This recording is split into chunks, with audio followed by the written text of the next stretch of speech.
Welcome back, everyone. Yes, indeed, it's that time of day again. Time for the safe space. And I don't want any of you getting all kind of that creepy, crawly feeling with all the talks of insects. And I know, I've seen it in the chat room already. This show is going to bug you. I had to go there.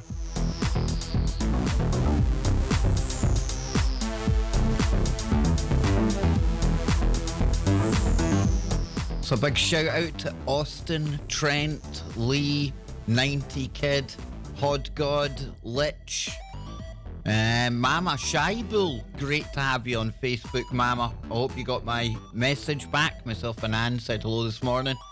I don't often add people on Facebook anymore, but I had to add you. We've got Jeremy in there. We've got the Rhino. Who else we got? We have got Brian. How you doing, brother? Fred, all the way from sunny Portugal. Denise, yes, they are indeed. Susie is being a busy bee. On the day we're talking about insects. Is there something you want to share with us, Susie? So yes, grab yourself some finger paints. Adopt the jazz hands position. And welcome back. Safe space rules apply, folks. I don't know what the safe space rules are, but they apply. We're here. We're not so queer. Maybe some of you are. I don't know.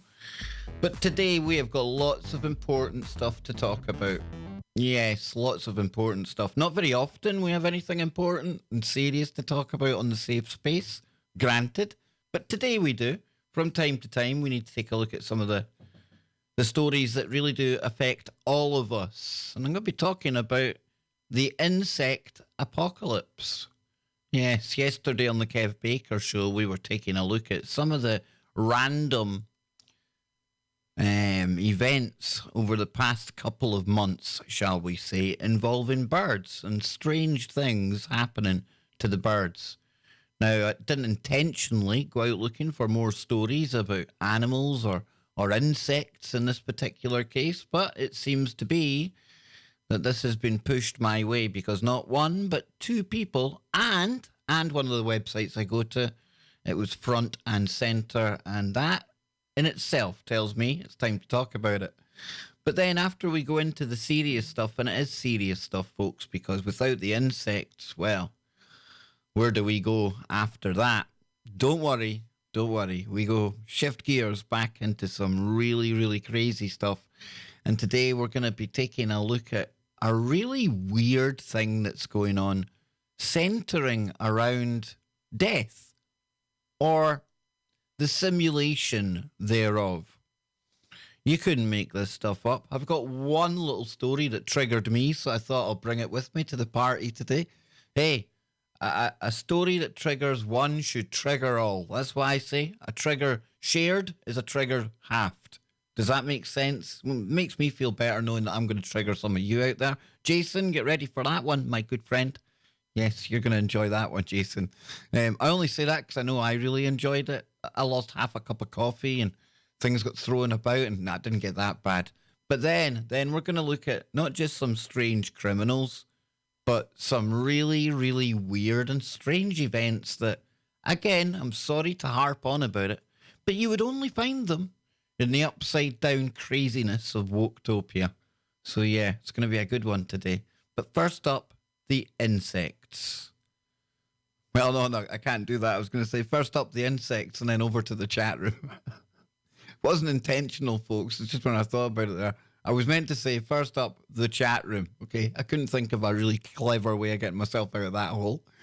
So some of the new people that have been turning up since we came onto the stream here, and a big shout out to all of you. And please, if you could do me one favour, if you could just hit share, put it over onto your Twitter feed, onto your Facebook.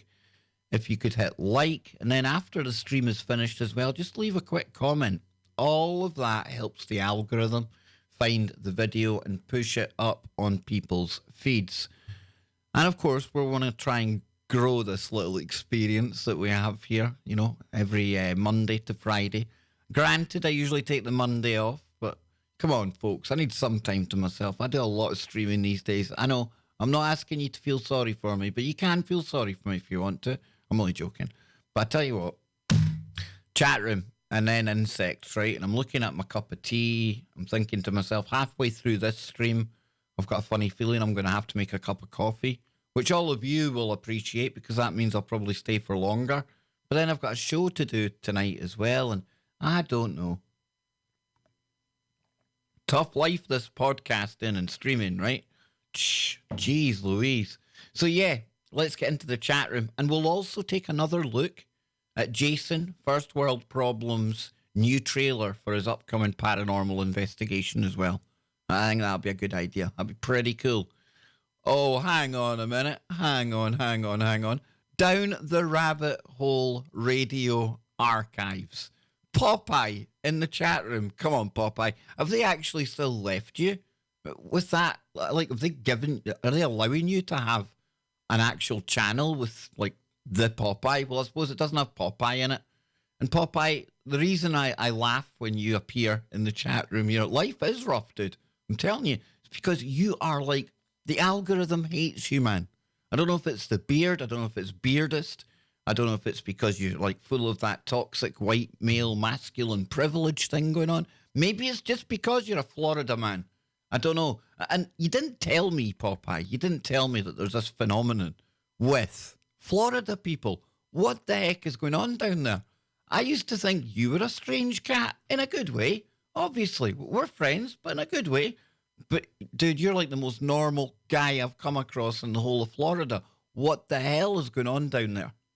Is it something to do with the hot weather? Is it something coming in from the Gulf Stream? Is it that corrects it? Did that get into the water supply?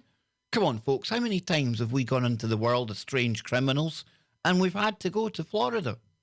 It's a thing. It's a recognized thing. It truly is.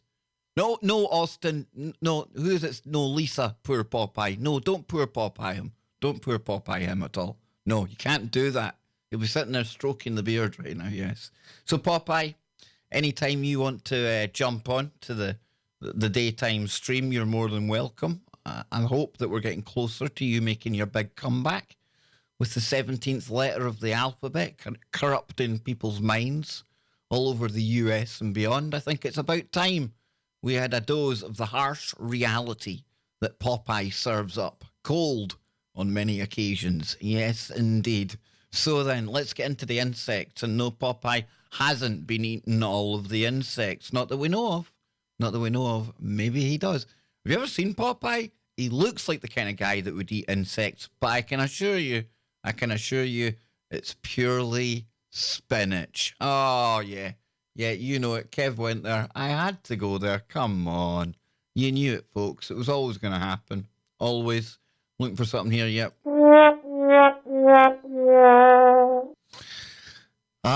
He'll be joining us soon, he says. Yes, indeed. Florida was the test site for Popeye's chicken sandwich. Popeye, again, right? What is happening with chicken shops that are named after you? We looked at that yesterday. There's like a thing on Twitter where people just post fights from Popeye's chicken. What the hell's going on, dude?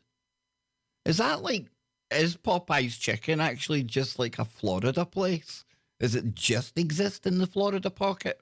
I don't know. Strange. What's he saying?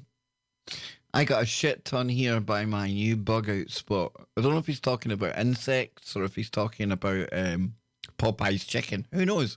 But yeah, folks, if you haven't checked out Popeye, we'll check out his amazing, and I'm not joking now. And I wish he would put his fingers in his ears because I hate giving him credit for anything.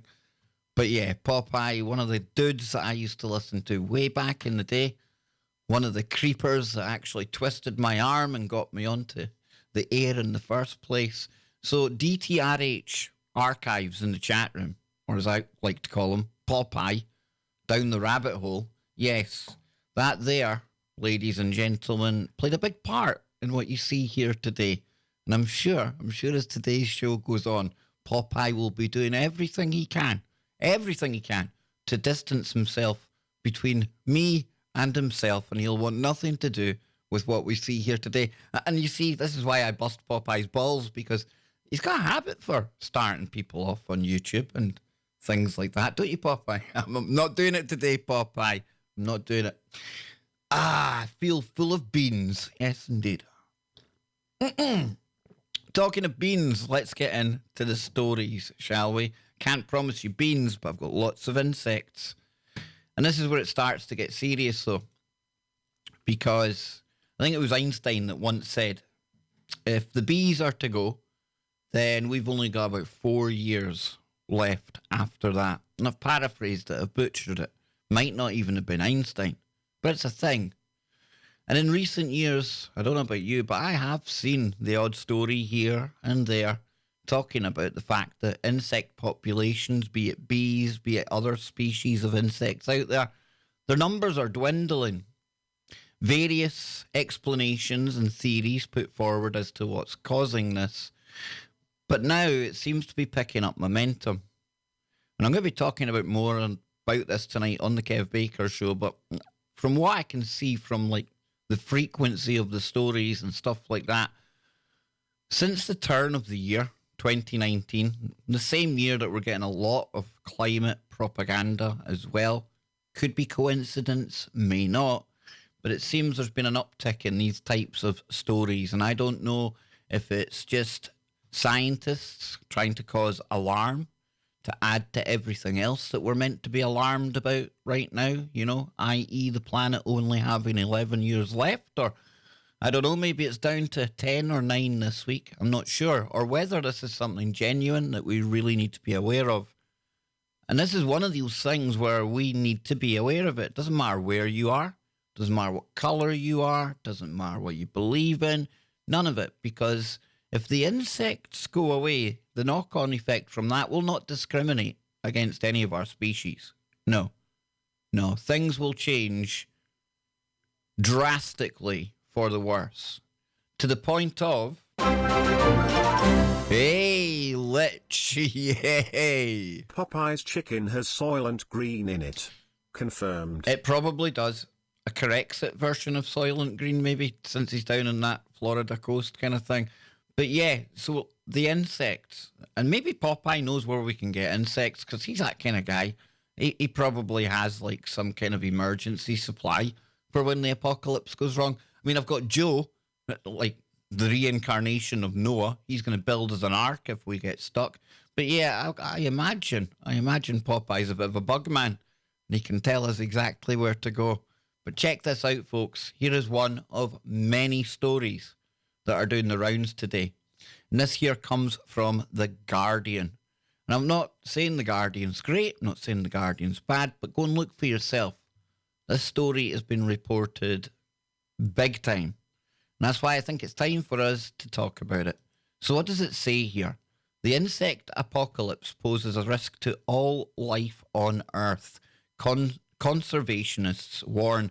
Now, we're not talking about the same conservationists that we've seen down super gluing themselves onto trains and planes and automobiles down in London as part of that highly controlled, highly New World Order agenda pushing Extinction Rebellion. Not that fake conservationist mob, okay? Actual ones. And it says here, reports claim that 400,000 insect species. Just think about that again, okay? Not 400,000 insects, but 400,000 insect species face extinction amid heavy use of pesticides. Now, this is one thing, unlike the man-made global warming, where I really do think that man-made stuff is having a drastic effect. I truly do. But I don't think it's solely down to just one reason. And we can talk about that, and I'll be coming to the chat room to hear what you've got to say about this. I want to hear about your experience this summer as well. And what I mean by that is usually where I live in Glasgow, it's absolutely infested and overrun with ants. It's terrible. You know, you sit there, it gets to springtime every year, and it's almost like you're dreading it. Worst one we ever had was one time when I came in from night shift, and it literally looked like the kitchen door was, like, honestly moving. And it's because they hadn't sealed up some of the seals, everything else, and just the land that we live on every year. And we've been here near 20 years now, always ants. Until this year, nothing. Not a thing. How does that happen? Is that symptomatic of what we're being told is going on with 400,000 species? I don't know. But it's certainly something that I physically noticed myself. So I think it'll be good if we can, not just yet, because I'll need to kind of go back and scroll up the chat. But when we get through this story, it's not that big. I want to hear about your experiences where you are, because then that way we're not having to rely on what some unknown scientists or anyone else is telling us. We can, from our own experience, at least get some anecdotal evidence of our own, okay? So it says the unnoticed insect apocalypse should set alarm bells ringing, according to conservationists who said that without a halt, there will be profound consequences for humans and all life on Earth. Absolutely. It might not seem like it, but everything on this planet, especially the insects, the other animals, the birds, everything, we're all so finely interconnected. And being humans, we barely notice it at times. Be it the food chain and everything else, we need the insects. We need the insects more than they need us. Put it that way. That is for sure. So it says a new report suggests that half of all insects may have been lost since 1970. Half of all insects, folks. As a result of the destruction of nature and the heavy use of pesticides. Now, the report said that 40% of the 1 million known species of insects are facing extinction. Half of all insects. Now, I don't know. I'm no biologist. I'm no environmentalist. I'm no ecologist. I don't even know what expert you would go to on this. But if you take away half or just below half of the insects that play an integral part in life on Earth, for them, for us, for everything else, it's got to have some kind of drastic knock-on effect, right? It's just got to. It's inevitable, in my mind anyway, when you think about it. And this isn't to be, I'm not trying to be alarmist either, folks. You know me recently. I try to look at things, the glass being half full. I don't want to encourage people to cause those negative thoughts and fear vibes out there. There's enough of that going on with the mainstream and everything else online. You don't need me to do that. But you can see this is a really serious thing, right? I think anyway. So the analysis written by one of the UK's leading ecologists has particular focus on the UK, whose insects are the most studied in the world. It said that 23 bee and wasp species have become extinct in the last century, while the number of pesticide applications has approximately doubled in the last 25 years. So UK butterflies that specialise in particular habitats has fallen 77% since the 1970s, and generalists have declined 46%, the report said. There are also knock-on effects on other animals, such as the spotted flycatcher, which only eats flying insects. Its population has dropped 93% by 1967.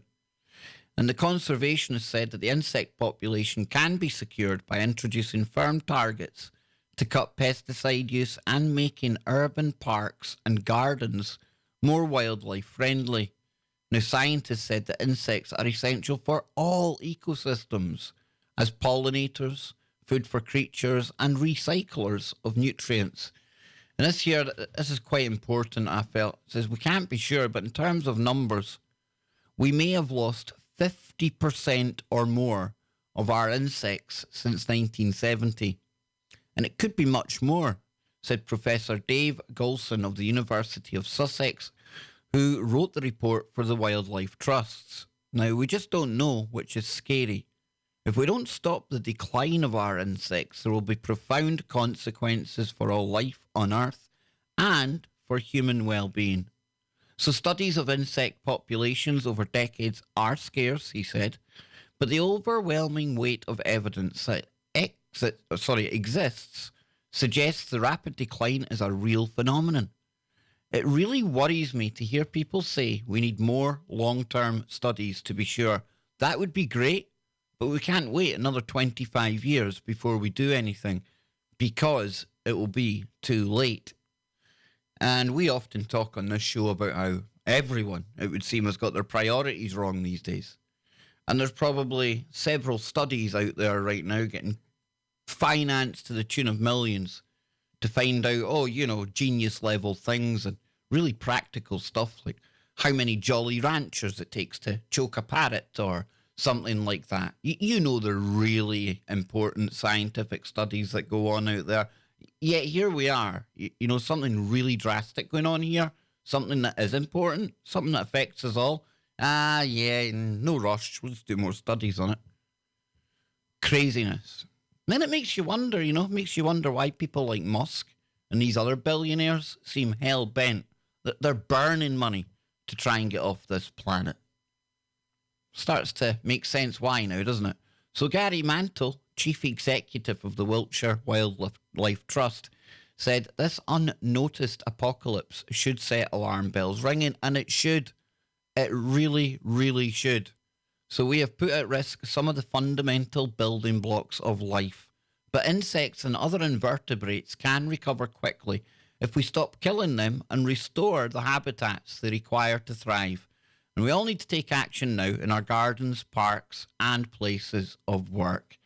So it keeps going on about that, and I'll get into more of this on the show tonight. But it says, to conclude, Goulson said that the UK's departure from the European Union means large-scale change is possible. And at this point, when I was reading it, I was getting ready to slap my face into the actual ground. Oh, we've got a new member.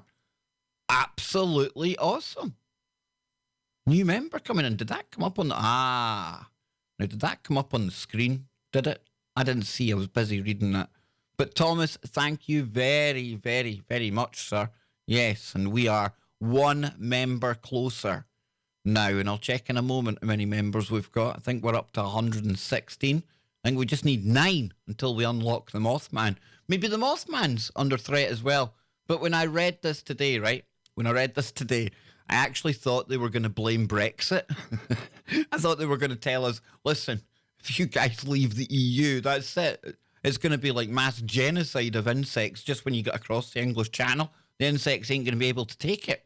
All the insects are remainers. You need to stay. Either that or they're all going to emigrate. They're just going to move out the UK. I thought that's what it was going to say. But no, actually. It said whatever people think of Brexit, that democratic decision that the people of Britain made to get out of the EU. Yeah, I know we're not out of it yet, but you remember that, right? I remember it, just about remember it. There is a potential opportunity to completely revise our farming system. Exactly. Not revise it, take back control of it. Yeah, take back control of our own farming. And maybe we can start implementing policies and practices that might just stave off this crisis, because I don't know how you stave this off. How do you wind back all that years of spraying crops, spraying ground, chemicals going into the soil, chemicals and goodness knows what else coming from above in the air? And I'm not talking about crop spraying, folks. You know what I'm talking about. Those big white lines up in the sky. I know it's conspiratorial to say that they're chemtrails, but I'm talking about chemtrails. And then you've got all of the electromagnetic frequencies as well. And, oh, wait a minute, since Popeye's here, I'm sure he'll be spitting feathers right now going, Wagner, what we need to really throw into the mix here is all of that kind of radiation, nuclear stuff from back in the days they were testing it right up until Fukushima. Well, what's all that doing? What damage is that having? Not just on the insects, folks. Not just on the insects, because in fact the insects are probably the best placed kind of DNA and set up to take that kind of thing. What harm is that having on us? More to the point. But yeah, how do you turn this around? I don't think there's one simple way. You flick a switch and then all of a sudden these insects just miraculously appear again. It's like a humping frenzy everywhere. Everyone's getting it on, Maybe they're all like identity confused. Maybe even the insects don't know what they are anymore. Because in the end of the day, they have to drink the same kind of water as us, right? And even if they're drinking like pure rainwater, it's still falling through the chemtrails, right? Gay insects? I don't know. I really don't know, folks, but we're going to go to the chat room. And I'm going to ask all of you out there, I'm going to ask you, what's it been like? What was the insect activity like near you during the summer? And that way I can remember where I was and I can check from that point forward in the chat room. So what I'm going to do is I'm going to go and make that cup of coffee and I will be back in 2 minutes and we'll discuss what yous have been experiencing where you are. It's going to be a totally different world when it comes to the insects over here in Scotland. They're hardy insects, you know. We don't get many of these weird, exotic-looking ones. Too harsh here. And then you compare that with Popeye in Florida, places like that. There's insects over there that scare the bejesus out of me. I wouldn't know whether to, I don't know, hit it with a shoe or fight it. Maybe I'd need a shoe, right? But I'll get all of you people to talk about what's going on with the insects in your area. Is this much to do about nothing? Or is it a genuine insect storm in a teacup? Or are we really facing? Are we finally facing Paul Begley's? Seriously? The insect apocalypse? Possibly. Only Begley would know that, right?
Yes, we have the coffee.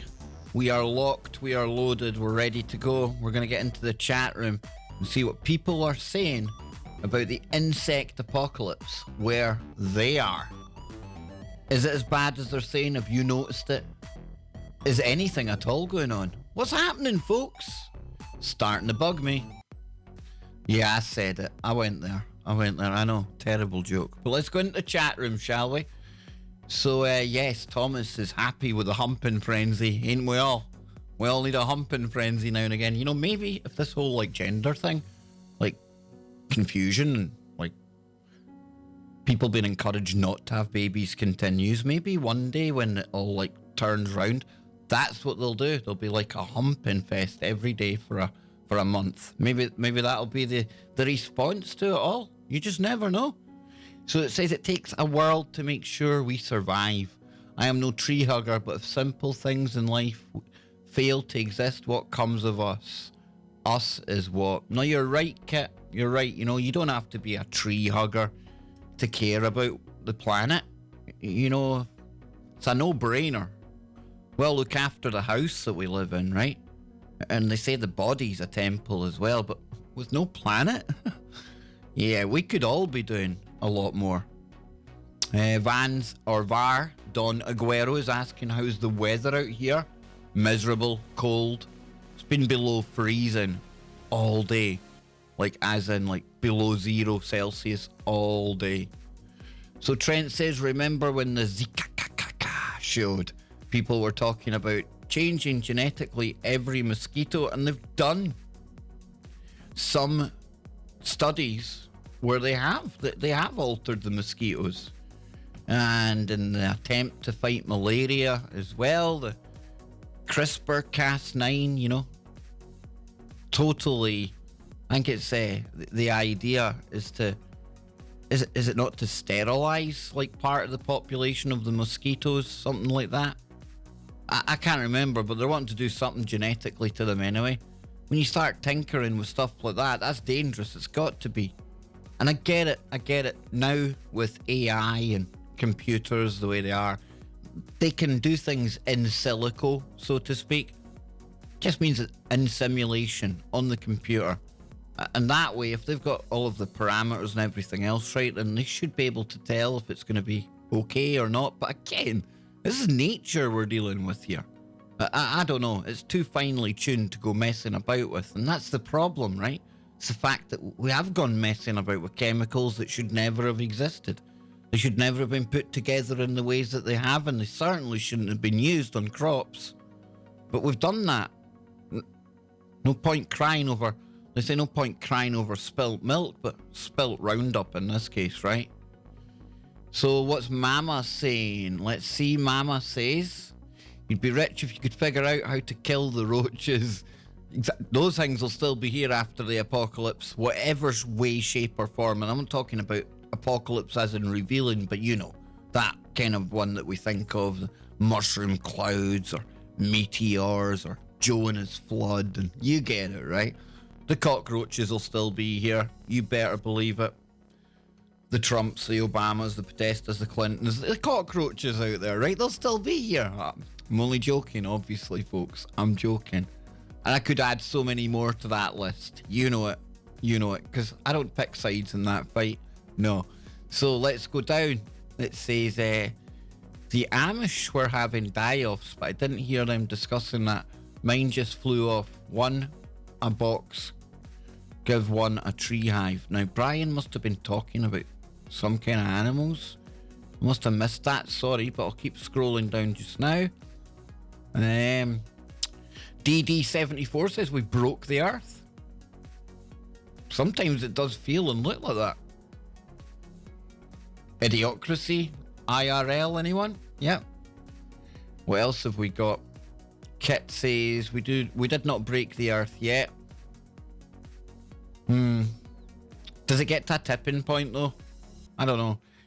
I think the earth manages to improvise, adapt and overcome the same way we do.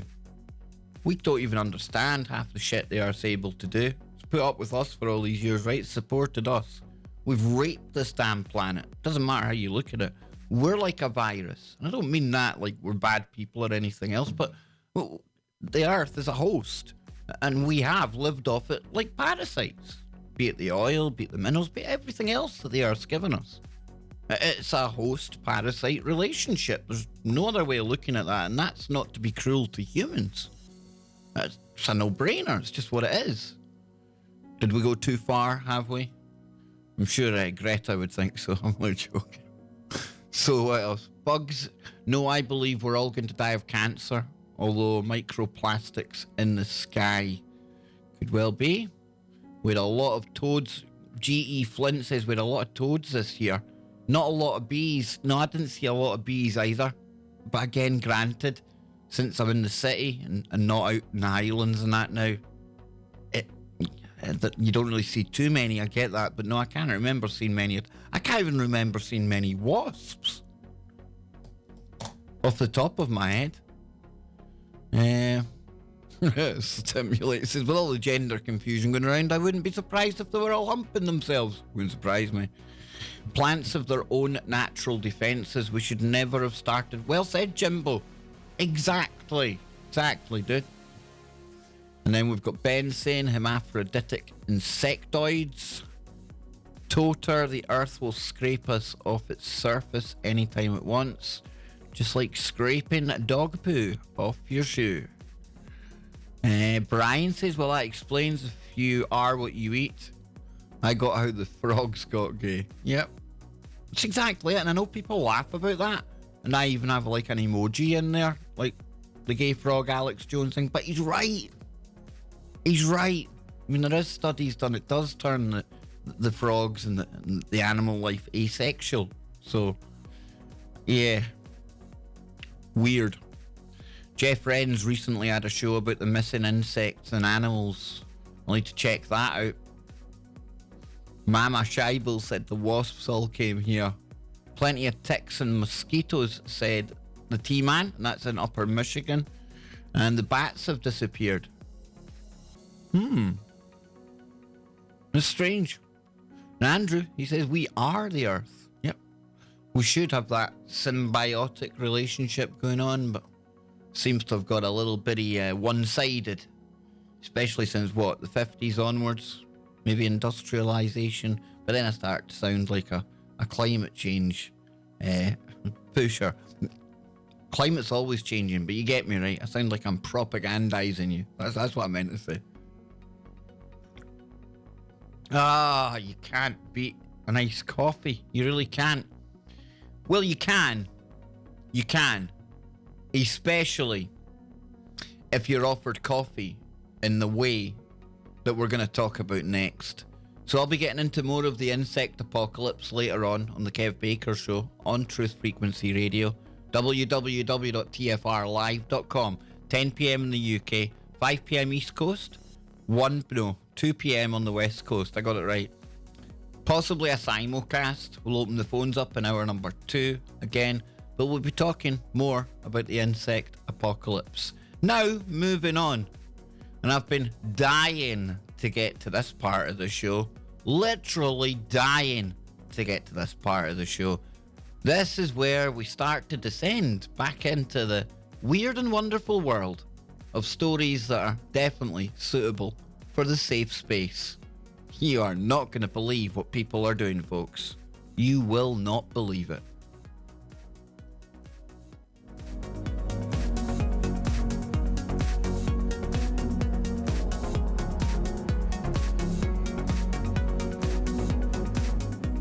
Queen Goddess says we now have these huge wasps, and they call them mud wasps. They're huge.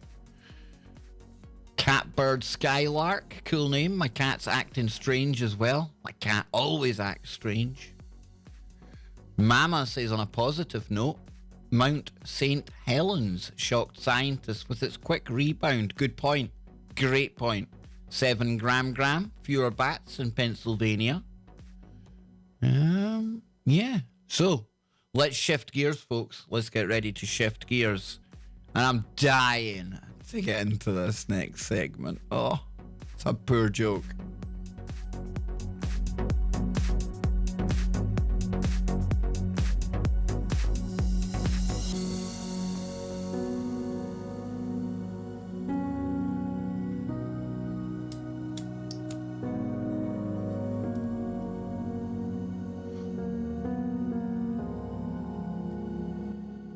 Philip Johnson, you're late. You're absolutely late, Philip. That's it. Welcome, man. How you doing, Phil? Good to see you, brother. Lothar, good to see you out there as well. And of course, Lisa. I see Lisa, Mart, Stimulate. All you great people, eh?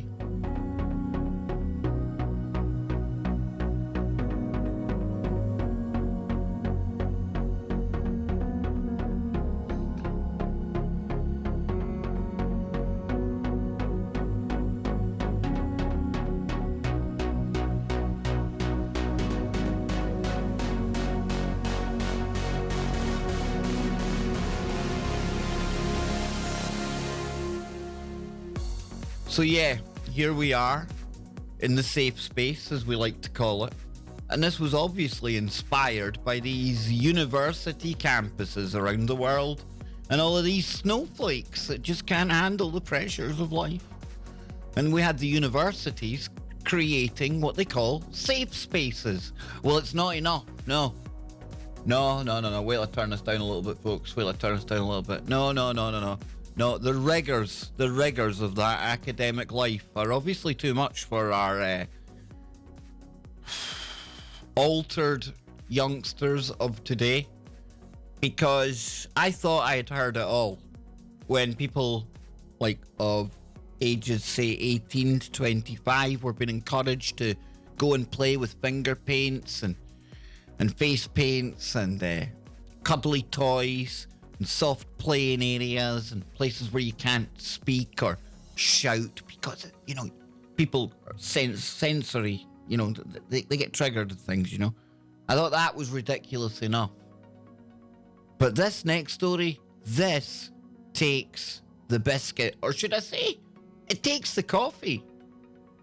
Oh, yes, indeed, it takes the coffee. Well, check this out. I don't even know if we're ready to look at this, folks. You couldn't make this stuff up. And this isn't the only story that I've got that's like this. Check it out. University students climbing into their own makeshift grave to relax. Yeah, but if that wasn't enough, there's more, and it's going on in other places as well. So let's check this out, and this comes from the 10th of November. It's recent. Check it out, folks. A university has offered its students the unusual, macabre stress relief method of meditation graves. The meditation grave just became a thing, folks. I know. You think I make this stuff up, but I don't need to. I really don't need to. Meditation graves, anyone? What? I can't, like, tempt you into a lying in a cold, shallow grave for a couple of hours? I mean, if that wasn't, like, cool enough, you've got a sign that says, stay weird when you're in there. I mean, what's wrong with you people? Nobody tempted? You gotta be shitting me, Joker. No, Gunny, no. This is what people are doing. So it says Radboud University in the Dutch city of Nijmegen, or Nijmegen, I don't know, went beyond more traditional ways of coping with stress of academia, like yoga and therapy animals, by digging a grave for students to reflect on the transience of life. Yeah, when you're feeling down or stressed, just grab yourself a shovel, go into some remote woods and dig yourself a shallow grave and just lie in it for a couple of hours. Go and reflect on your sad, sorry excuse for a life lying in a grave. Yes. It says here it ran a similar project between 2009 and 2011 and recently dug another grave in the garden of the student chaplaincy for anyone hoping to take a break. Telephones and books are strictly prohibited, while students who are too squeamish to actually descend into the grave can use a nearby bench to meditate instead. Because we've got to be inclusive, right? There are people out there who may well not want to participate in the old act of climbing into a grave. Personally, I think a grave is something that should only be entered the once, if you're willing to be interred that way, that is. But no, I'm not making this up. This is real. I can't show you the video, folks. I can't show you it. Let's see. Yeah, Metro, see, it's got that kind of watermarky sign on it, and the last time I played Metro stuff, I got in trouble. So it says here, footage has gone viral, showing an open hole. Let's turn that down a bit more, just to make sure. Yeah, showing an open hole with a yoga pad on top of a sign that appropriately says, stay weird. Young people can lie there and use the time to reflect on the concept of their own mortality and the fleeting nature of life, organisers said. Yeah, because at a time when we're trying to tackle crippling suicide rates, youngsters are in more debt in university than they've ever been before in their life. And you think a good idea is to offer them a grave to reflect on their own mortality? And you wonder what's happening to people today, folks. You wonder how these indoctrination centres are churning out these conveyor belt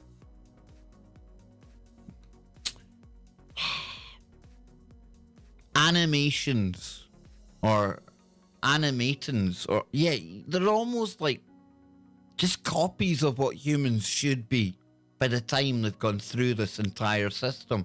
And the more intelligent a child is, genuine intelligence, the further they drag them in and the longer they spend in this, the education system that encourages people to go and lie in a grave when you're needing to reflect about stuff. You know, something stressful happening in life, not somebody putting an arm around you, not talking it over with fellow human beings, not go and shove yourself in a grave. That makes sense, right? This unique meditation experience is advertised across the campus, led by the Latin phrase memento mori, which means remember, you must die. Yeah, cool. Students have said the project has been so popular that some of those interested had to go on a bloody waiting list. A waiting list to go and lie in a shallow grave to contemplate the brief time that you're here on this earth. That's going to end well. Because shit, every good story started that way, right?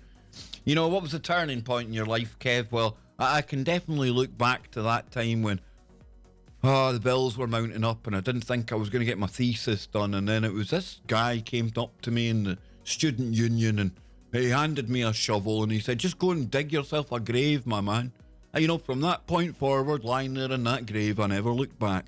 When the hell's that story ever going to be a thing? That's never going to be a thing, right? Crazy. One student, Sean McLaughlin, told Rupley, there's the reason I didn't play the video. Russia Today are brilliant, but Rupley are savage.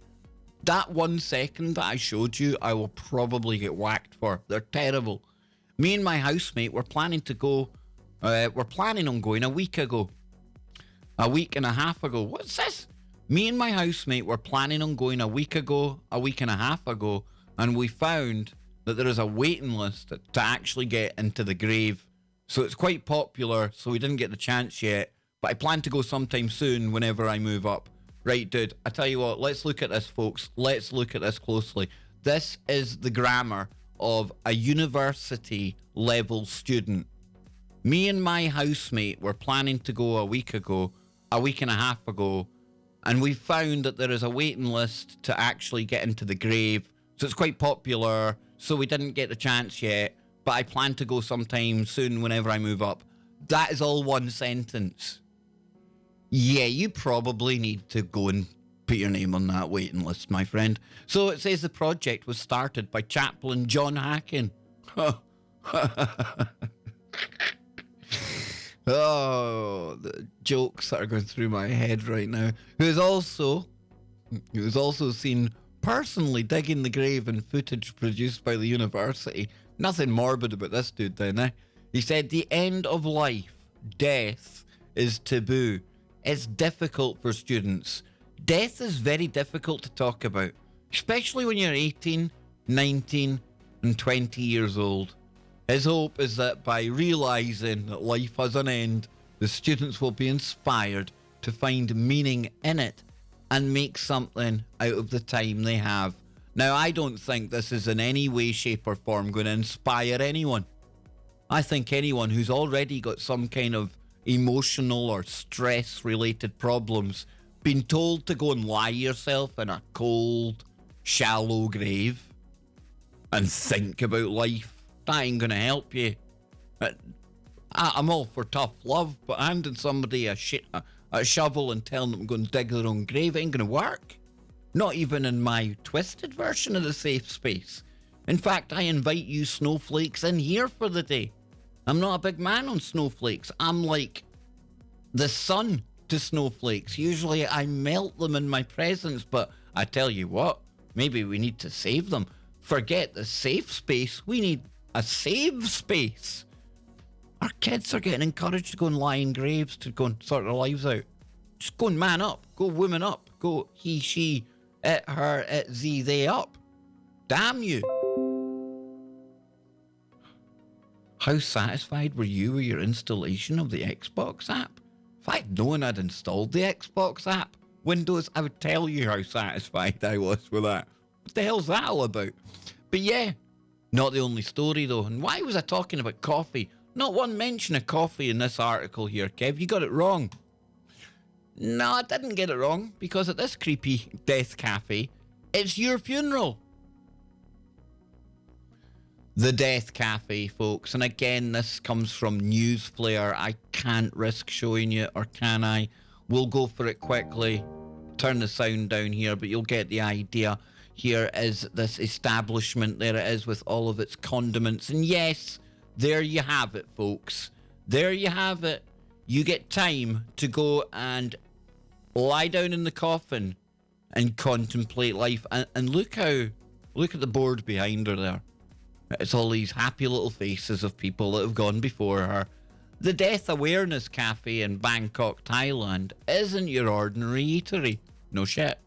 Customers trade in their computers for coffins, their black coffee for black bouquets, and their morning scones for morgue-like corridors. The bone-chilling establishment isn't just Instagram's next bizarre foodie trend.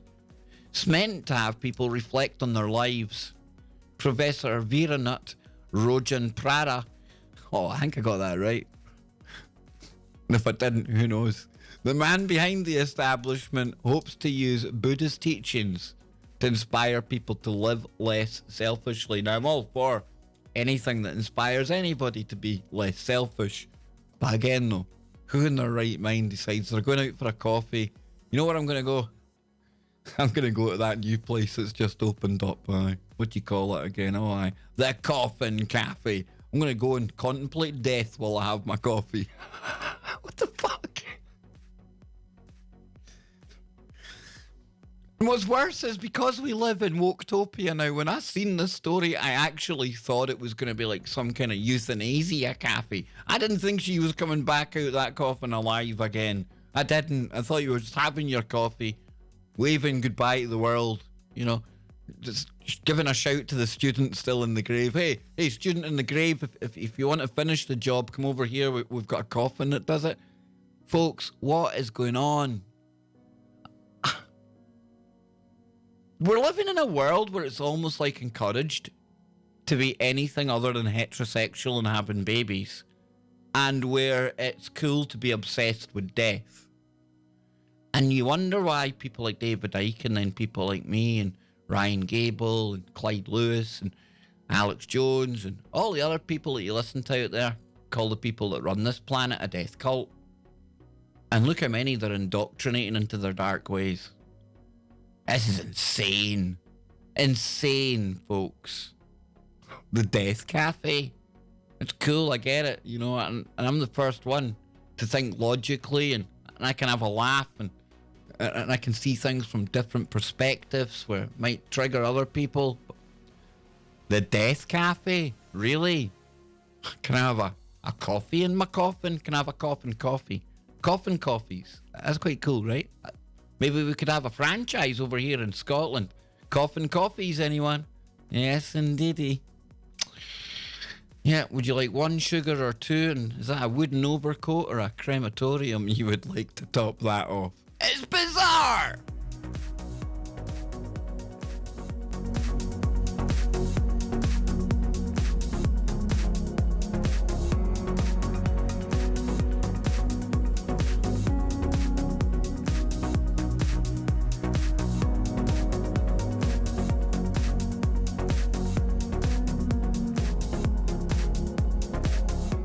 Many times have I told you folks, we're living in the upside down. Only it's not like the Stranger Things upside down. It's bizarro land where right is wrong and wrong is right. where death is cool and life is bad. Idiocracy IRL.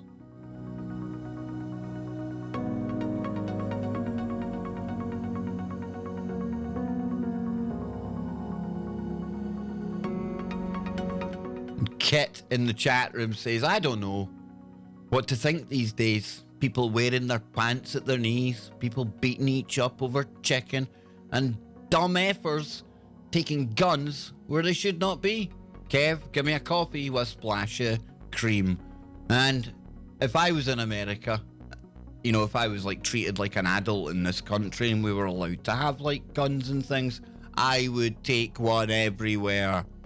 Why? Have you seen what's going on out there, folks? It's batshit crazy. And I seen Popeye just a few moments ago talking about, you know, Ordo. Oh, where is it? Oh, lost it. Where did it go? Ah.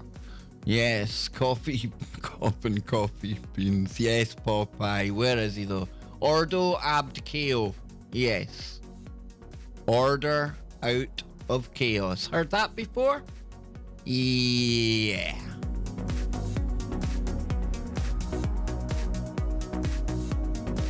Paranormal Portal in the house.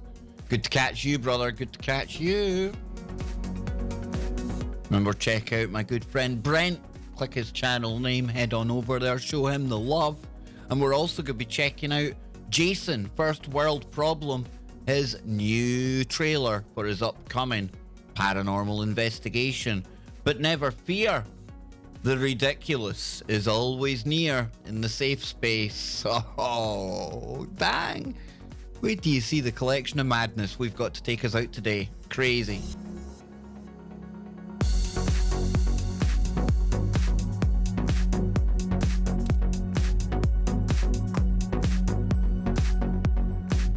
Do you think maybe the insects have just had enough and they're fucking off?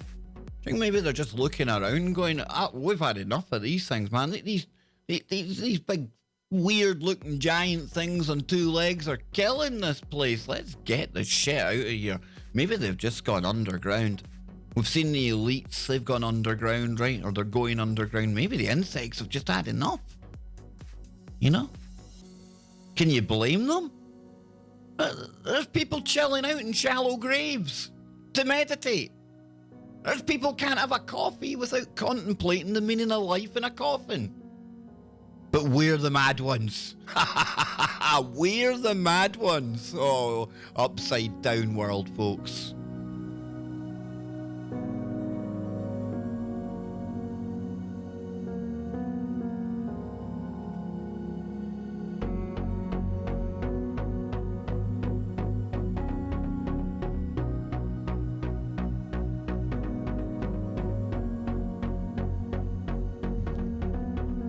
So this is where we start to slip into the triggery. Trigger warning, wah, wah, wah, trigger warning. But it also highlights how people out there, some people have got their priorities so fucking upside down, it's unbelievable. It's crazy. They're brainwashed, truly. What am I talking about? Well, we're back into this whole kind of woke-topia stuff. Jason, go make a cup of tea. Go and do it to yourself, bro. Go get a cup of tea, Jace. It's gonna be a bad one. You're gonna feel this one really badly, brother. I did. Woman accuses a man of trying to hurt her after he taps her on the shoulder in Pret. So Pret a Manger, a kind of croissant coffee bar that we've got over here. Wait till you get into some of this, folks. What is wrong with people, okay? What is wrong with people? So it says women have been speaking out about being touched by strangers in public. And by strangers, you know that they mean toxic males, right? At any time they come into contact with a toxic male, something inevitably goes wrong. So it says in public who hurry them up, get their attention or herd them and they've had enough. So it says a woman who spoke out after a man tapped her on the shoulder. Now think about this. Just think about this, folks, right? Think about what takes place here. And tell me, is this really something? Is this like an event at all? Or is this just somebody maybe just slightly overreacting and using a non-incident to like be that vocal outrage kind of mob, that kind of social justice mentality and virtue signal to all our other raging mind-controlled feminazis out there. And I ain't talking about just your ordinary feminists, like normal feminists. I'm talking about this brainwash brigade. You know, that really kind of minority militant group at the far end of it. And it says, the comment, a woman has spoke out after a man touched her on the shoulder in a queue in a pret-a-manger and has been supported by others who say there is never any reason to touch someone you don't know. The comment online by Miss Davies has sparked a flurry of posts from women fed up with men trying to herd them or strangers touching them in the street. Now again, just put yourself in these situations and tell me, is this really something that we need to be like getting outraged about? A man just tapped me on the shoulder from behind in the queue in Pret to point me to the free till that I was already on my way to. I said this to him, and I'll say to anyone who needs to hear it, stop trying to herd women. Well, in other words, I think what happened was she was too busy on her phone with her head down, or she was too busy gassing to one of her friends, that she was holding up the queue. And because somebody just, you know, nudged her and pointed her in the direction, you know, trying to help her and help themselves at the same time. Now, this is an outrage because it was a man that done it. I wonder what would have happened if a woman had touched her. So it's okay for a woman to touch her and tell her exactly the same thing in exactly the same scenario. Do you think this chick just has something against men? Do you think that's what it could be? Think so? Well, let's see what else happens, right? Katie from London. Oh, we had that. And Katie is clearly not the only one who feels this way. Yes, Laura from Aberdeen tweeted, when you just about have a meltdown because a stranger touched your knee in the middle of the street and you realise it was actually a dog's nose. Let me just read that again. Yeah, Laura from Aberdeen, you're an absolute genius. Or one of my geniuses anyway. Oh, when you're just about to have a meltdown because a stranger touched your knee in the middle of the street and then you realise it was actually a dog's nose. Is it just me, or does she sound genuinely disappointed that some creep ball wasn't touching her on the knee? It's as if, I thought I had my excuse to be triggered and virtue signal and be outraged today, but no, it was a dog. I wonder if the dog had balls. Can we go after the male dog? Can it be a toxic testicle dog? You know she was thinking that. You know it. Another Twitter user, Emma Jane, said she could find no reason a stranger should touch someone that they don't know. She said, or she tweeted, second day in a row, a stranger has approached me and touched me on the street. There's actually no reason to touch someone you don't know. Is there a way to say this more plainly? I call bullshit. Bullshit. Nobody walked up to you 2 days on the trot and just randomly stroked you on the street. It didn't happen. Now you're just making stuff up so you can signal to your fellow mentally damaged individuals. Crazy. And then Anne Fearon tweeted about her own encounter. Oh, it was an encounter. It wasn't just like a meeting or a happenstance. No, it's an encounter where a man touched her knee on the train to get her attention. Oh, fuck. Oh, damn. I bet you the whole train, I bet you the brakes and everything on the train. There's been an encounter. There's a man in carriage number 2. A man, I say. Not only a man, but he's touching people's knees. Oh. Does it tell you, does she say why she was trying to get the attention? It says she wrote a few weeks ago, I'm sitting on my train and the man opposite me felt the need to touch my knee to get my attention to move my bag. Oh, so yet again, we're in a situation where probably the individual who went on to touch your knee has tried to gain your attention, but you've been too busy glued to your phone. Your dopamine hit was too important to you. Or maybe you were busy virtue signaling on Twitter, you know? Maybe you were busy just trying to think of ways to add to that kind of vocal minority that gets all of the publicity when it comes to these stories. Pesky men. Says she used the hashtag everyday sexism in her tweet. Responses have come from all over the world, with New York resident Lauren Cox from, oh, guess what? New York. You know what? Daily Record. Would that not be like, who wrote this? Who wrote this? Joseph Wilkes. Joseph, you better watch, my friend, because to say that a New York resident, Lauren Cox from New York, isn't that almost like mansplaining? Isn't that almost like explaining the obvious? You gotta watch that, Joseph, man. You're gonna trigger people talking like that. Now, I'm coming to the chat in a moment. Maybe I've got it all wrong, but there's something far wrong with people. Londoner Rose Stokes called out the mansplaining. Yay, we got some mansplaining. Of two random men on the tube who felt the need to tell her she should rap something. She wrote today in the latest episode of Patriarchy. My fucking God, who writes that? Can you imagine knowing this person? Can you imagine having to sit and tolerate language like this? Imagine having a conversation with this person. I get it. She wouldn't want to converse with me. I've got Jim and the twins between my legs. I get it. I'm way too toxic for her. Today in the latest episode of the Patriarchy, I was doing my raps for boxing on the tube. Like, you were doing your raps for boxing on the tube, okay? When two men I didn't know and who also didn't know each other felt the need to tap me and mansplain rapping to me, I'd almost finished at this point.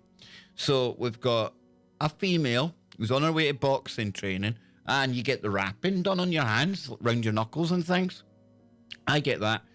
So for not one but two random strangers to come and explain to you a different way of doing it, that isn't mansplaining. That's people noticing that you're doing it wrong. You're doing it wrong. These people wouldn't have even bothered talking to you if you were doing it right. Why would they have? You're obviously some, like, crazy-ass fighter, right? Nobody wants to talk to a crazy-ass fighter on the train and tell them they're doing something wrong. Unless they were doing something wrong. Mansplaining. Did I just mansplain that enough to you? I hope I did. After Manchester woman Holly had to stick up for herself when a man put his hand on her lower back to hurry me up during the evening commute. Well, speed up then. Walk faster. If somebody feels the need to push you, walk faster. Maybe take off the 50-inch heels that you've got on or something. I don't know. What a sexist comment to make, Kev. That's the reaction to the blatant sexism that's shown against men every day. Yeah, in the latest episode of the matriarchy that's rising right now, I'm feeling really testicularly challenged, to be honest with you. I'm feeling persecuted. It's fucking unbelievable. But this isn't the most ridiculous story that we've got today. However, we've got a couple more here. It says, I remember one Friday night getting on a train in Manchester, Piccadilly, quite late in the evening, and the guy behind me felt I wasn't moving quick enough, so he put his hand on my lower back to hurry me up. I turned around and loudly told him to get his hands off me. He jumped back. I didn't think he expected a reaction. His testicles prevented it. Then I got a typical reply of, calm down, you're overreacting. He'd been drinking, brackets, not an excuse, and was with a friend, and I think his ego was bruised. Or you were overreacting. Or you were overreacting. But hey, never let a potential or a non-crisis go to waste when it comes to virtue signaling to your other rabid feminazis out there, right?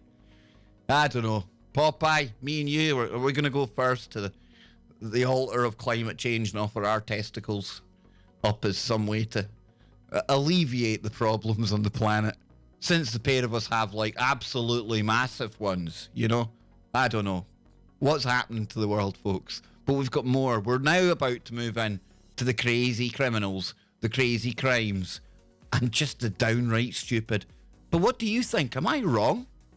Am I that toxic that I can't see the problems when it comes to the episodes and the patriarchy? Maybe it is. I'm open to that. I'm here to learn, girls. Shape me, mold me, make me into one of these new age men, please. Pour me and fill me some soy, please. Yes, this time next week I'll have a soy face, I promise.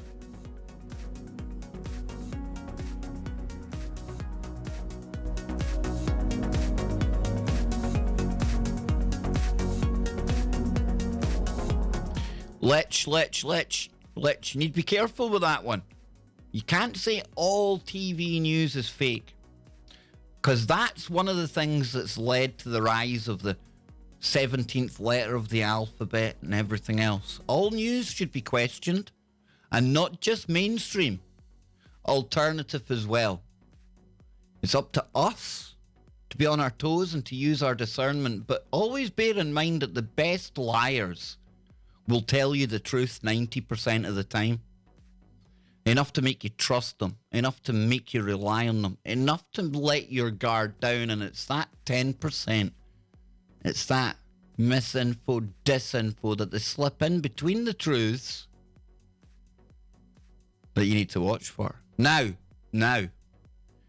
do they pick, choose and select what news they show you on every particular day? Absolutely. Because all of it's designed for a reaction. They want us all to react to anything that we see in the news, but that doesn't have a knock-on into the realm of, well, everything must be fake. And I only bring that up because that's something that I've tried to highlight more and more and more as the years have gone on, especially after we had the wave of very questionable events happening, I would say, between 2013 and 2017 maybe, when there was some real kind of fake stuff going on. But that in itself designed to make us think everything's fake. Oh, it's a crazy psychological game we have to play every day, folks. It truly is. Oh no.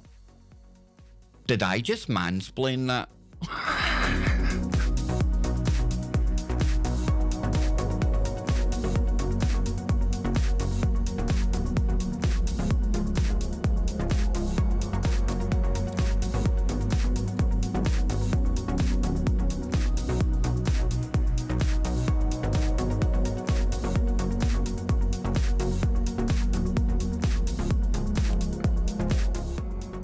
Yeah, anytime I see anything on the news, my first thing is to pause and think about, why am I being told this? In other words, what reaction are they looking for? Now, that reaction can be garnished through something real, something sensationalized, or something just plain made up. But it's the reaction that they're after. Everything's about gaining a reaction. Everything, especially the big mainstream ones, they're literally the architects of reality. Because for the majority of people, and I'm sorry to say it, still the majority of people, their reality is exactly the way the news tells them.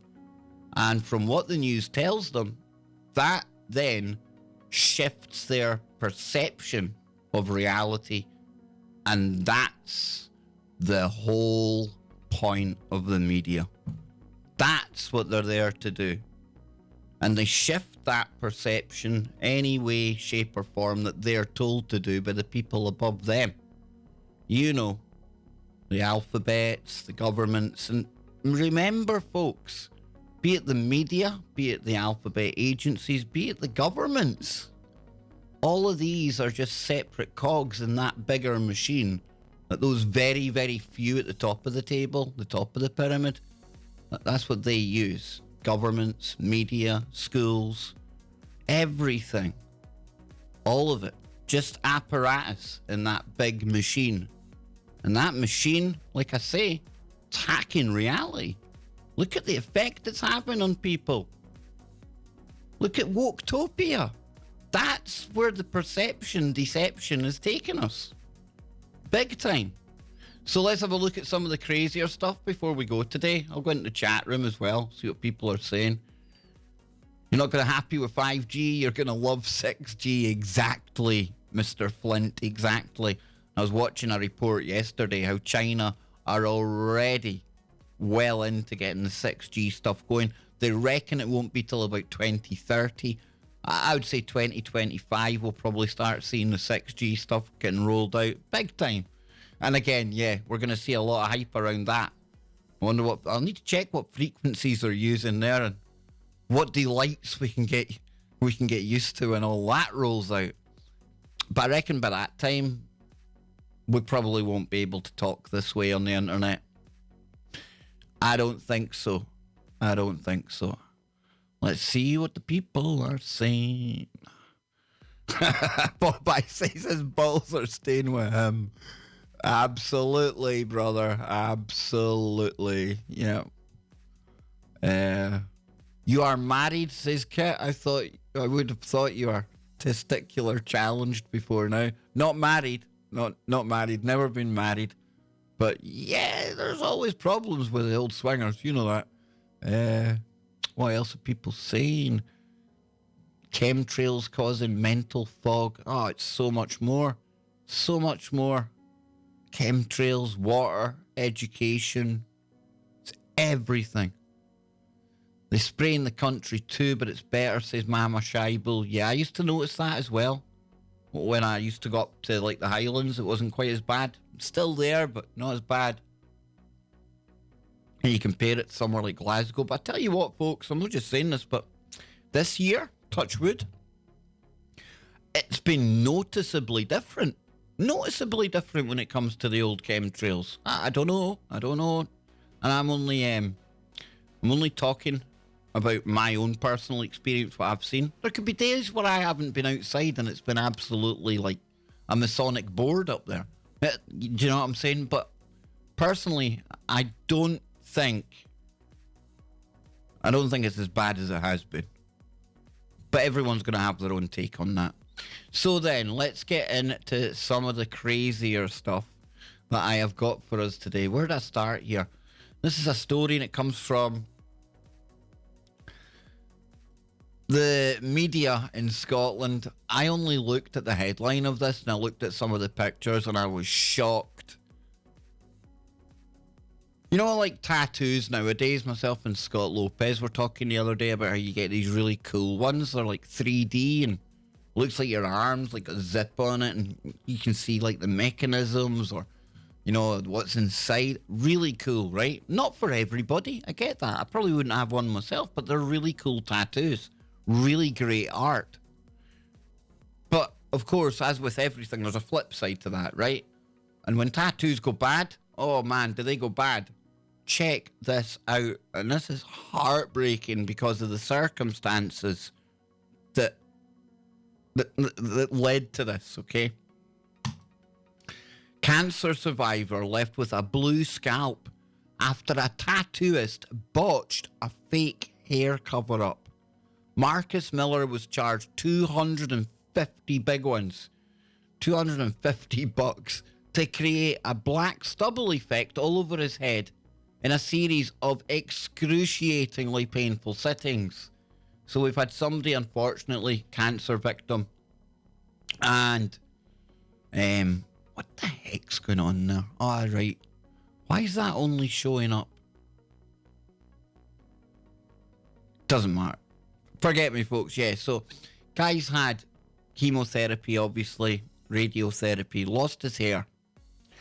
Thinks he's come up with a really novel way to kind of get around that, and decides to get his hair tattooed on, and that's what the poor fella ended up with. And I'm not laughing, folks. I'm not bloody laughing. If it had just been somebody without the illness and everything else that thought to themselves, yeah, I'll be smart and I'll go and get that done, I might have laughed, but not now. Says a cancer survivor has been left with a blue scalp after a tattooist botched his fake hair cover-up. Marcus Miller lost his thick locks after a series of grueling chemotherapy treatments 3 years ago. And the brutal treatment cured his testicular cancer. Awesome. But it left the 48-year-old from Harthill in Lanarkshire, Scotland, with alopecia or permanent hair loss. Now, the dad of two suffered from depression and low self-esteem following his illness and turned to tattooist Jen Watkins for help. So Watkins, who ran something called Jezebel Inc. in Armadale, West Lothian, promised to improve his look, but instead left him in an even worse state. She charged Marcus £250 to create a black stubble effect all over his head in a series of excruciatingly painful sit-ins. Folks, look at that. That is wow. Just wow. So unfortunately, she botched the job and he was left with a dark blue full head tattoo that he says has left him unable to leave the house. And there's the person there that's been done for it. But just finish this story. It says Marcus alleged that Watkins also tattooed the initial J at the back of his head, a claim that she denies. So he's also got an initial on the back of his head that she's put there as well. He told us it's been a total nightmare from start to finish. First I had to deal with cancer, then I had to get used to my hair loss, and on top of it, the terrible tattoo. It's left me really low and depressed, and I can't go anywhere now without a hat, and I'm conscious of my blue head everywhere I go. I even have to wear a tammy to some of my friends' funerals. It's been terrible. And when somebody pointed out her initial on the tattoo, I was even more angry. It was like she had branded me. In the past 2 years, desperate Marcus has spent £1,500 on 2 specialist wigs to hide the tattoo. So yeah, absolutely shocking. Absolute scumbag. And I don't know. There must be some kind of civil court or something she can take him to for that. I don't know. But talk about absolutely shocking. Crazy, crazy stuff, folks. But now we're going to get into the stuff we can laugh at.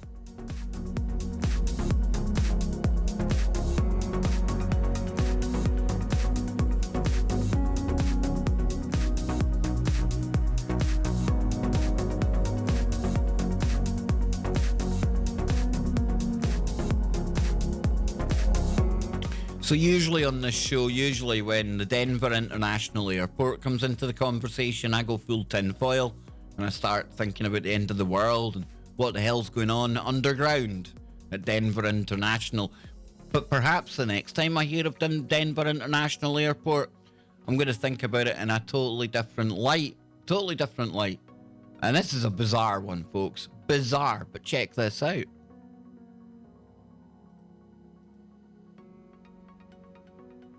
Who was Hang on. I thought I had that sus. Here we go, hang on.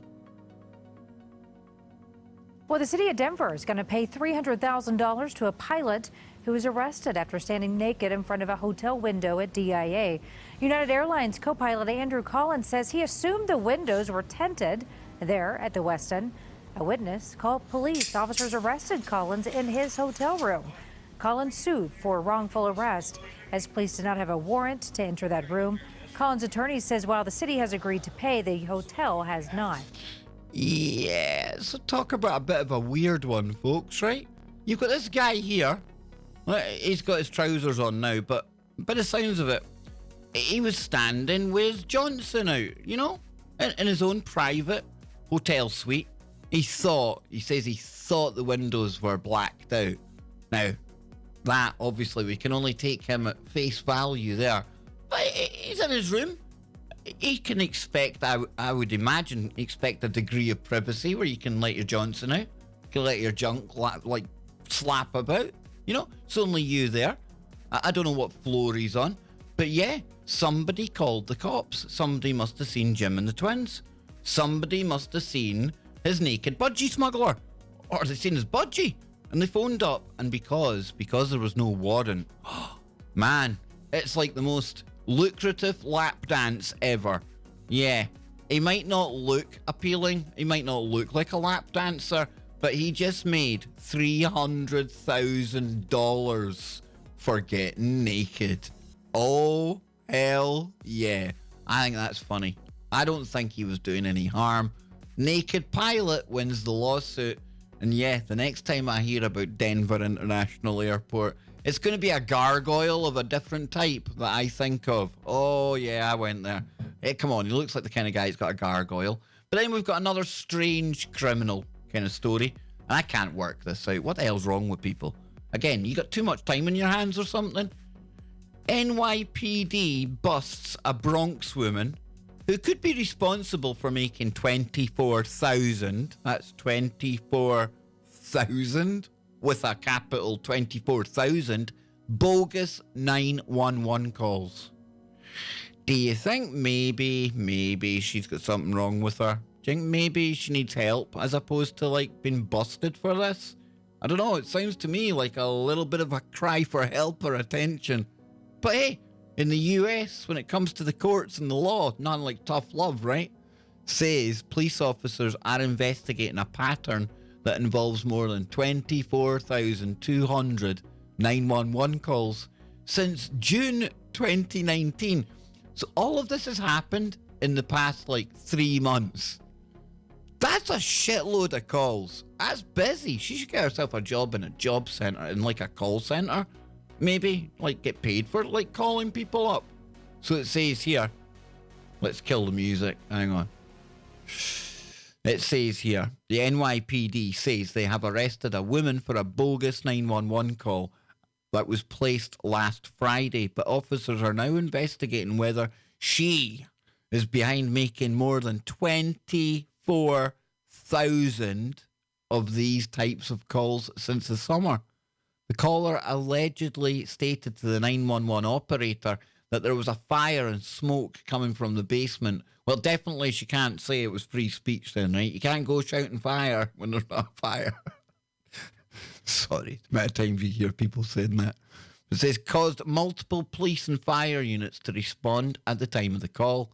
Now, in the end, officers arrested 38-year-old Yogita Persod of the Bronx shortly after 2 p.m. on Friday while investigating what turned out to be another false 911 call. According to the police, Perswad was charged with making a false report on emergency and fire, obstructing governmental administration, and aggravated harassment. And police say that officers are investigating a pattern that involves more than 24,200 911 calls since June. She has not been charged with those incidents since it's under investigation whether she is responsible for that or not. And an attorney information for Persod was not immediately known. What the hell possesses you? And like I say, there's got to be something wrong with you, right, if you're like doing that. And I'm not saying that to be funny or to be cruel to the person, but 24,000 calls to 911. She doesn't need a court. She doesn't need investigated. She probably needs therapy. I don't know. But I tell you what, the next one, the final story that is going to gross all of you out. And yeah, I should apologise, but no, I don't, because that's what happens here on the safe space, right? Weird things come into the safe space out of the blue that just makes it not so safe anymore. What am I talking about? Probably the weirdest, strangest, grossest random crime I've heard about in a long time. Maybe ever. Probably ever. I need to play some music before we get here. I do. I can't just go straight into it, folks. It's that bad that I need to sit and think about this. Do I even share this with you? That's how bad. And yeah, I need a papa pass. You know it. Smoke weed every day.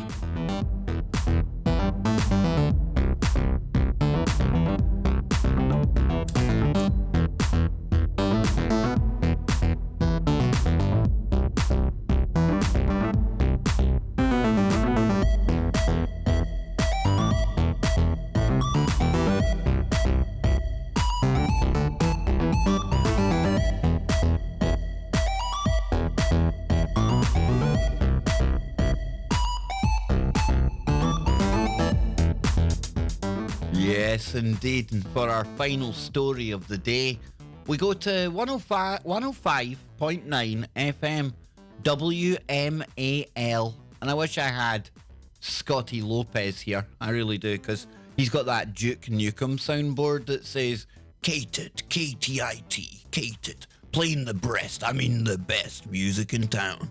And that's what me and Scott do anytime I come up with a station name. He comes up with the Duke Nukem and K-T-I-T, K-Tit. But he's not here, so what we'll do is we'll get into this story ourselves and we'll take it nice and slowly. Because I don't want to give away the headline. I don't want to give away this absolute stinker of a story. I don't pardon the pun. It is a stinker of a story. It's steaming hot what's been happening. Want to get into it? You sure? You've still got time to leave. I'm going to give you another 10 seconds if you want to change your mind and keep yourself feeling clean for today. I'll give you another little chance to leave the safe space now. Put those finger paints back.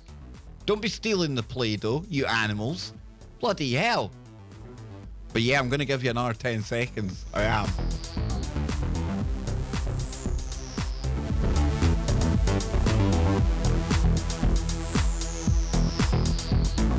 Lich, I think you're right. Mental health is an epidemic levels now. I do.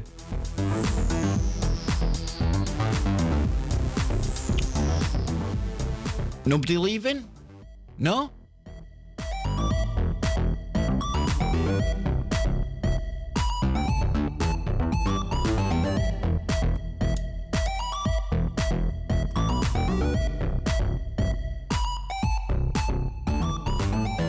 The promo for this show, that bug is staring at me as if to say, Kev, you don't want to go into this last story. People don't need to hear this.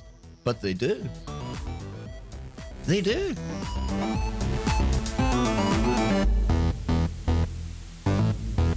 You gotta be shitting me.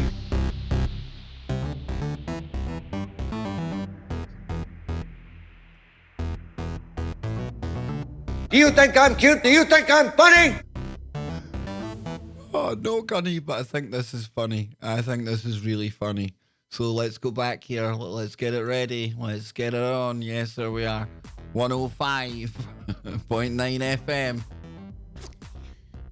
A bucket of hot diarrhea was poured on a woman by a homeless man in Los Angeles.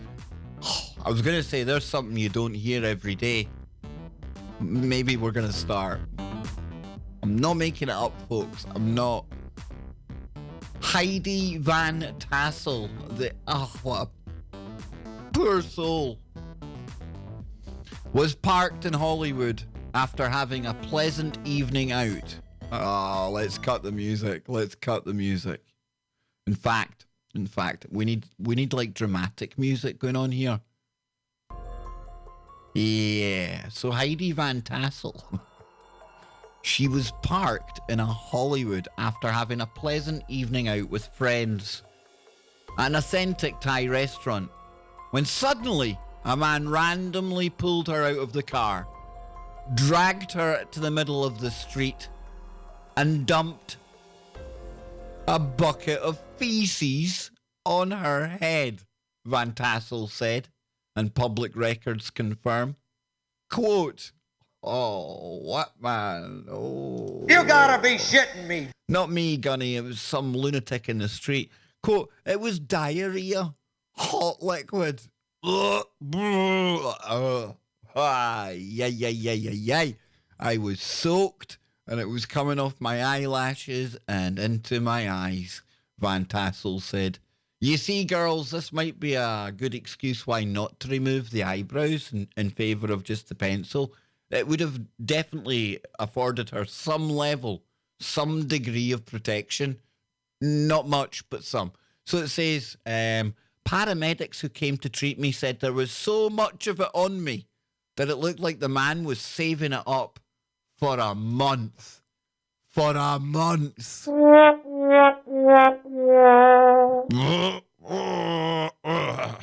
Van Tassel was rushed to Hollywood Presbyterian Hospital after the grotesque attack. What the fuck is wrong with people?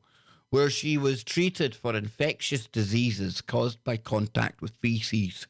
And she'll need to be retested every 3 months. It was traumatic, you think? The PTSD that I'm dealing with is beyond anything that I've ever felt. There needs to be some kind of help for victims of these crimes. There does. There really, really does. From the Hollywood Walk of Fame, a horrifying random attack. A homeless man dumped a bucket of stuff on your head. A bucket of his diarrhea. I didn't want it to be in my mouth, but it was running down my eyes. Yeah, there's people in LA throwing diarrhea at one another. And I ask you, are we living in idiocracy IRL now? Are we truly in that upside down I'm telling you about? Are we going backwards instead of forwards in many cases? Oh man, it's a shit show out there. Yes, indeed. What are people saying to this? Yeah, Kit, I agree with you. I don't want to say that. And Jason, again, proving that you are cut from the same cloth as me. Really bad, but there's a grotesquely dark, sick, smelly, funny side to this, and I don't mean it anything personally about the victim. Come on. But what can you do apart from laugh at something like this? It wasn't us, okay, and you wouldn't ever want it to be you or anyone you know. I get that. It's disgusting. It shouldn't be a thing. But there is something in, like, us toxic men and people that think like us in this safe space that probably might find something slightly amusing to it. And I don't want to play too much more of that video because, you know, I think we definitely get the general gist of that story. There's no way that, like, there's anything ambiguous about somebody pouring a hot pile of steaming turd over somebody. And more at the point, the paramedic said that this was like more than one helping. This sounds like it was a premeditated shit show. Literally. Damn. Yeah, that sanctuary sitting then the thing, it's going well. Van Tassel, great stripper name. Maybe she gave him a shit lap dance. I don't know. Ooh, sanctuary poop show. Nice. Yes, PP, indeed. PP, you've got a good name. You've got a good name for a show that's now talking about the throwing around of feces. Yeah. We had a hospital here where a sewage pipe broken above a patient's bed. And this is Maltris that's telling us, or Malorus. Well, the patient was in the bed. Oh, what? And our first response was showing, this shit is real. Wow. Wow. Now, Kit, there we go. Great comment. Yep. There is so much bad out there coming, man and women, worldwide. It leaves little hope for the sake of humanity. Exactly. Listen. Hey, King Sweet, I get it, but when you actually look into this, and I'll drop it in there, it appears to be an entirely random act. Entirely random. Yeah, but I get it, King Sweet. That was my first thought. What did this woman do to wrong this character? And again, there could be some piece of information that we haven't been given yet that could not justify or explain it, but make a little bit more sense. I get that. Big time. Whoa, mama. Whoa, whoa, whoa, whoa, whoa. In Spokane, you have to let them poop in your yard? Are you absolutely shitting me? Oh. Wake up news. Brilliant. Is that the same? Is that class has been touched by a man? Oh. Monkeys flim poop. Maybe that's like a genetic throwback. Ronnie Reagan closed most psych hospitals. I didn't know that. Robin. One more P would be PPP. Exactly, PP. Maybe she didn't give him any money. Who knows, Lich? Exactly. Like I say, I mean, from And I don't want to play the whole thing because I'm very paranoid we'll get a strike for it. But yeah, I urge you all to check it out. It's not hard to find with a headline like a bucket of hot diarrhea. Funnily enough, that should bring up the story, whatever search engine you use. It really should. But I'm going to play a little bit of music. I'm going to come to the chat room, then we're going to get out of here. And I'm going to reset and hopefully put a show together for TFR in 2 hours from now. And I hope you can all join me from that. I'll probably simulcast again. We'll open up the phones in hour number 2. I'm going to be taking more of a look at the insect apocalypse, so I am going to warn you that. You're probably going to think I've heard some of this already today if you come to the main show tonight. So please don't think I'm hoodwinking you in there, promising you something that you're not going to get. But I am going to add to the stuff that we spoke about with the insects as well. So let's shove on some tunes. Let's chill out for 5 minutes and I'll let you get back about your day.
Yeah, maybe we've got it all wrong.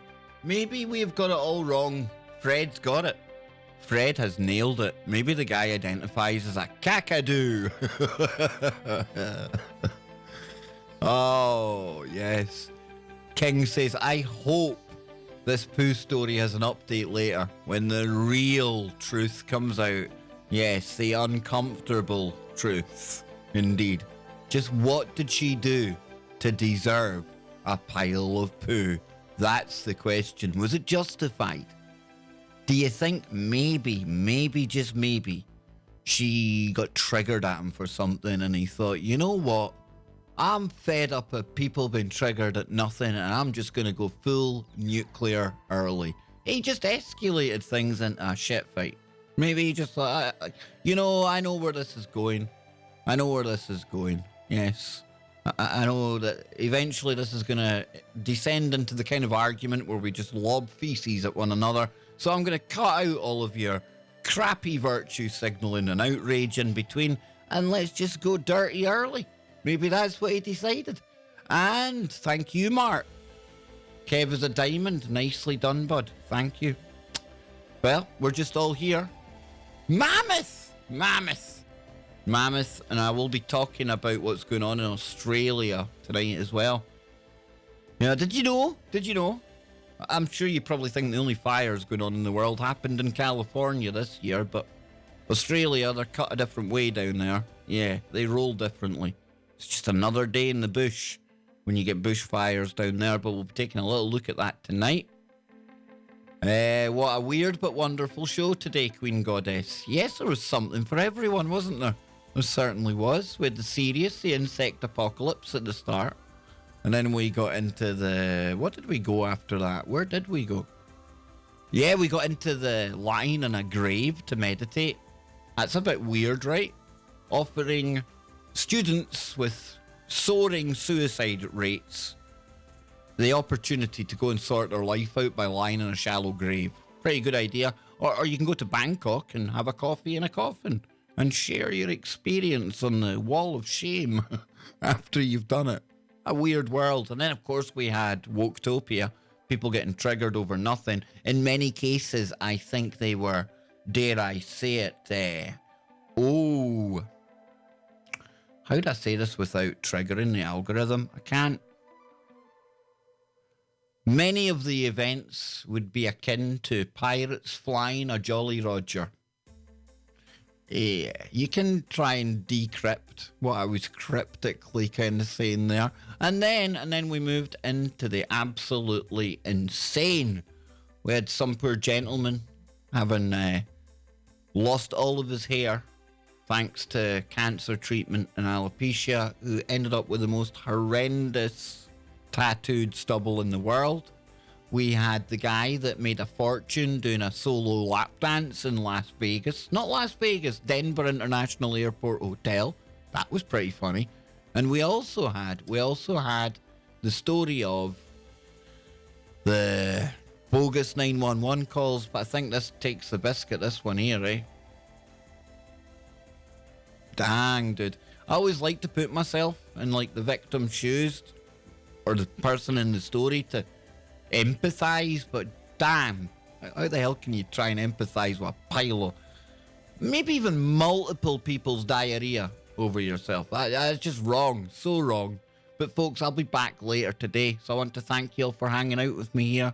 I hope I've given you something to think about. I hope I haven't made you too sick with the last story, and I'll be back later on today, 2 hours from now to be precise, with the Kev Baker Show.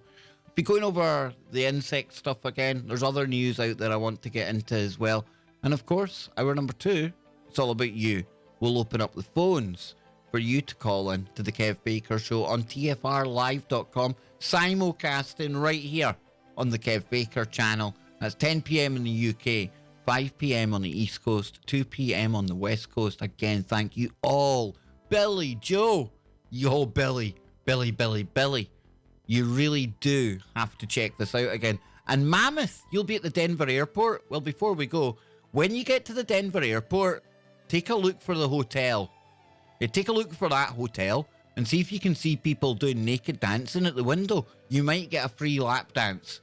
And the lap dancer might actually get $300,000 compensation for being arrested for being naked. Ha! Who knew, eh? Told you, Denver International, it's the place that just keeps on giving, be it conspiratorial, be it crazy criminals, or just really, really unattractive male lap dancers who weren't doing a lap dance and was probably having some happy, naughty time at the window exposing himself. But damn did the city of Denver end up being exposed to the tune of 300,000 big ones. Yes, indeed. So yes, Mammoth, when you get there, just keep an eye open for that hotel right there. That's the one you're looking for. Free lap dances, I'm told. So until later, folks, I want to thank you all again. I want to keep telling you to keep on looking for that information out there. Keep digging for the woo. Keep your mind open, but not to the point where your brain turns to black goo. Later, y'all.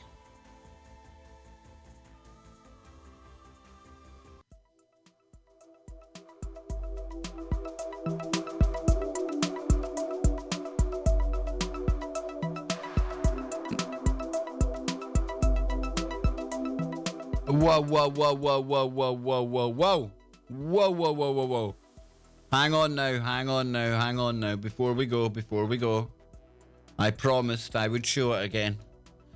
I almost forgot, but let's take a look and we'll use this to play us out on the show today. It's first world problems, and I know you can't see it yet, folks. I've not done that silly thing where I get it wrong again. It's first world problems, and he is going on a new ghost hunt. Yes, kill the music, maestro. Yes, Gunny has got the music sussed. So let's check this out, folks. It's our good friend Jason in the chat room. His channel goes by the name of First World Problems. You can see him with a big, shiny blue wrench by his name in the chat room. If you click the little dots by his name, that will give you the option to go to his channel. I insist you sub to Jason. Why? Because he's producing stuff like this.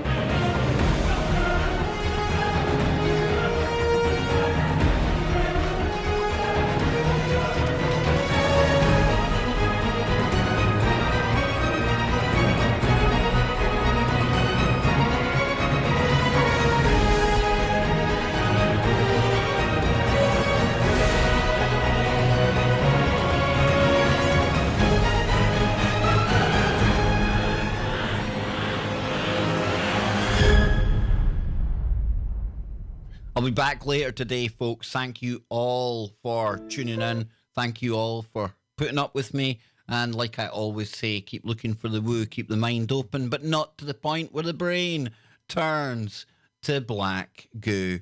Catch you all in a couple of hours. You better be there or be square.